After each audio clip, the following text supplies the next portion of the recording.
শীতের রাত, রাত 11:30 নাগাদ সেতু ভেঙে নদীতে পড়ে গেল ট্রেনের 10টি কামরা। দারুণ চাঞ্চল্য আসানসোল ডিভিশনে।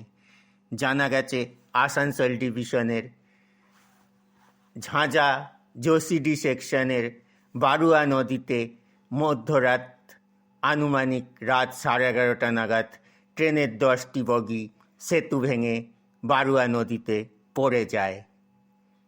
হতাহতের খবর নেই। এই কারণেই ট্রেনটি ছিল মালগাড়ি। মালগাড়ির ড্রাইভার কেবিন কিছু ক্ষতিগ্রস্ত হয়নি, লোকো পাইলট সুস্থ আছেন এবং পিছনের গার্ড অবশ্যই সুস্থ আছেন এবং 19টি কামরার 10টি কামরা বা ওয়াগান নদীর ভেতর পড়ে গেছে সেতু ভেঙে, যাতে সিমেন্ট বোঝাই ছিল।